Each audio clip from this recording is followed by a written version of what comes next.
Hi guys! Good morning everyone! Yan. So ayan guys, for today's video po, andito tayo today sa Burbank Village. Yan. One of the project po ito ni Amana Land Developer. Ayan. So ito po is located at Barangay Antipolo del Norte. Yan, Lipa, Batangas. So actually, dalawang barangay po ang nakakasakop dito, no? So ito pong nasa harapan natin, yan po yung ating ginawa na 5 units dito po sa Block 8, Lot 1, yung ating pong turnover unit, and Block 8, Lot 2 naman, yung pangalawa, yun po yung ating dress up. So for today, andito po kami kasi para po pakita po sa inyo ang project po ni Amana Land. So ito po yung ating townhouse, yan, na model unit. So ang delivered unit dito guys is bare finish, no? So ayan. So dito po sa ating pong harapan, ayan, yan pong area na yan guys, yan po yung gagawin nating school and commercial, yan. So magkadugtong lang naman yan. Pero po ang ating pong entrance nito is dun po sa pagliko dyan sa, yan, pakaliwa and pakanan po, no? So arong Barangay Road lang po, ito pong ating Burbank Village, no?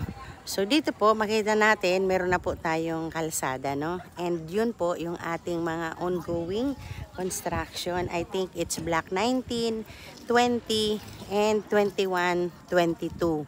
Yan. So makikita natin guys, meron po dyan nakalagay na kulay blue na yero kasi hanggang dito lang po tayo sa model unit, turnover unit. Dito lang po sa may bandang likuran ko, dito lang po tayo pwedeng mag-view. Diyan po, bawal po tayong pumasok kasi ongoing land development construction po tayo. So, meron pong protocol ang mga guard na hanggang dito lang po kasi po yan ay ongoing construction. Kasi bawal po tayong pumunta dyan, no? So, for now, dito lang po muna tayo mag-view, no? As you can see guys, ito na po yung ating townhouse, no? So napakaganda po kasi unang-una yung kanila pong model house dito na dress up, no? Yung mga inilagay po nila diyan na mga sample na mga kagamitan is from IKEA, no? So nakipag ano sila sa IKEA, no? Ang ganda po. So later on ipakita ko po sa inyo. Yan. So ito po guys, makikita ninyo itong frontage na to, medyo mahaba siya, no? Kasi ito po ay medyo malaki yung ating lot area. Pero yung floor area po niyan ay hindi po yan nababago. Yan. Okay? So makikita natin guys, ito muna. Yan. So, ayun pala guys yung ating papunta sa labasan, no? Yan, pag dumiretso po tayo dyan, pag right ulit natin, makikita na po natin dun guys yung ating entrance ng Burbank. Okay? Yan. So, ito ay Block 8 Lot 1. Makikita nyo, medyo malaki yung lote dito. Tapos, naglagay na po sila dito ng mga halaman. Ayan, para ito po ay sample lang. Pero during turnover natin ng mga unit natin, of course, wala po yan, no? Ito po ay sample lang para lang po makita ng mga buyer na medyo mahaba naman pala yung frontage ko once na ang nakuha ko is on perimeter. Kasi I think ang mga medyo malaking lot dito na inner unit, I think block 48 sa main road. Tapos ito naman pong sa mapa natin, ito pong block na to na block 81, medyo malaki po yung lot area. So meron po tayo ditong 48, no? Yan. So malaki po yung ating lote. So kung meron po tayo guys sasakyan na let's say meron tayong Wigo, ganun. So dito po kasya yung ating parking sa harapan. Kung wala naman po tayo guys sasakyan, pwede naman po tayong mag-extend dito po sa harapan ng ating bahay. Kasi po, meron po tayo, kapag po 36 square meters lang yung inabil po ng ating buyer, ang frontage po talaga nito guys, dito sa harapan is 1.5. Sa likuran naman, 2 meter setback, no? So, pare-parehas po yan. Depende po sa block and lot kung siya po ay perimeter at medyo malaki yung kanyang likuran. Again, iba po ang sa perimeter, depende din po sa mapa, okay? So, upon turnover po, ganito po yung makikita natin, no? Ito po kasi yung matatanggap nating unit. So, una, ganito po yung facades ng bahay. So, ang tawag po dyan ay steel casement window, yung bintana natin, ibaba at itaas. Yung pintura niya, yan po yung pintura natin. Pero ito naman guys, once na kung may magtatanong po sa inyo, paano madam kung kami po ay nakalipat na dyan, magpa-renovate kami, pwede naman? Yes, of course, pwede. So wala naman restriction as long as hindi po tayo makakalagpas dito po sa boundary ng ating lupa. Of course, sa katabi and sa likuran, okay?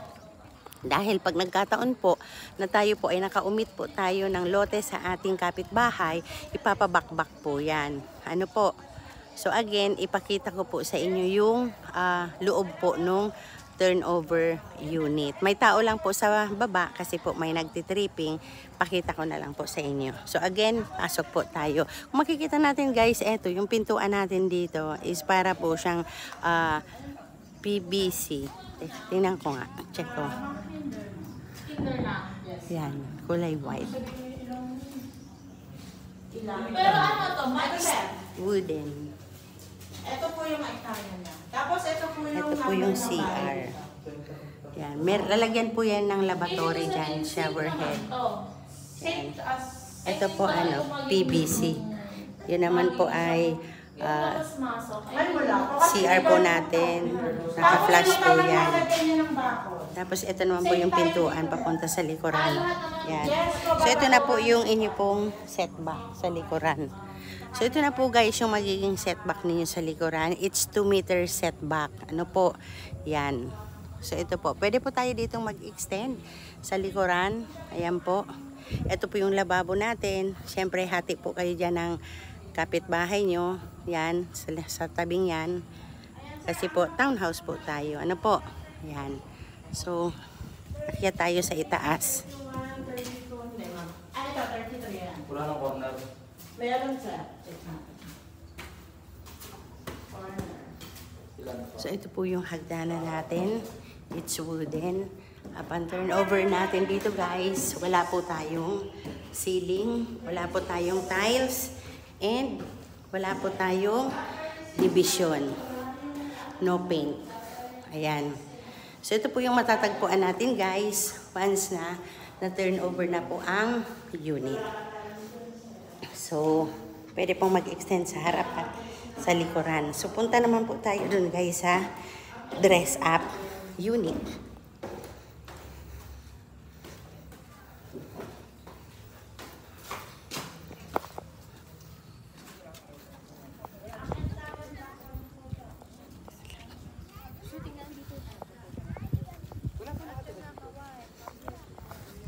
So, ito naman guys yung ating dress up unit.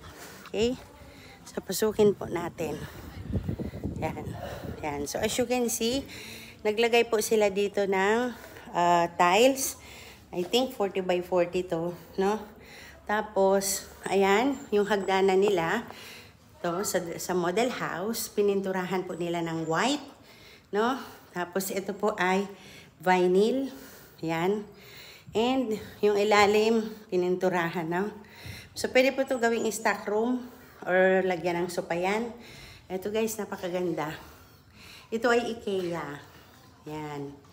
Yung mga ginamit nila dito, no? It's IKEA. Yan. Ito guys, IKEA po yan. Yan, ganda. Ito yung sample lang naman. Yan.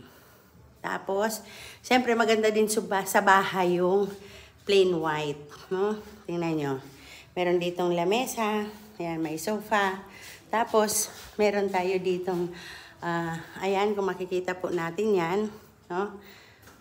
Tapos, ito po yung bintana. Yan, may halaman dito sa gilid. Ito, naka-tiles na gray. Yan.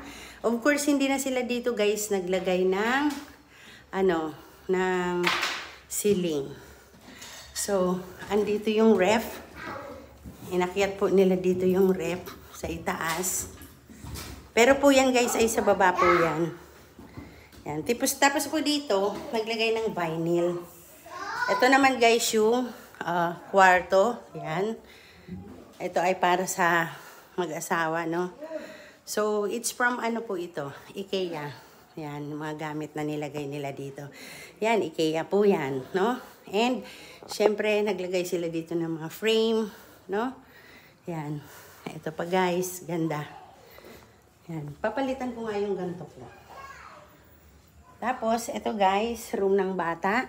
Yan, may aircon. Yan. So, ganyan. And, syempre, hindi na po talaga nawawala dito yung mga ganitong, ito guys, oh, ang ganda. It's from IKEA din ito guys. Ako meron akong ganyan. Pero yung binili kong ganyan, medyo maliit lang. Yan. So, pwedeng lagyan siya ng books, no? So, anything na pwede po ninyong ilagay. Yan. May maliit na cabinet. So, ito ay sample ng room ng mga bata, no? Yan. Meron tayo ditong ilaw. Yan, no? May mga sabitan dyan, may curtain. And of course, ito na guys yung ating likuran. As you can see, dyan po ako galing kanina. Yan po yung pwede ninyong maging setback. Okay? Yan. So, ayan guys, thank you so much for watching. Ayan. So, it's me again, Cecil Reyes po, no? So, ayan guys, no? Nakita na po natin. So, may good news po ako sa inyo guys kasi unang-una po, ang ganda po ng ating promo, no? Hanggang November 15, ayan, ulitin ko, nagbigay po ng promo ang ating developer. Ano po ba yon, Ma'am Sel?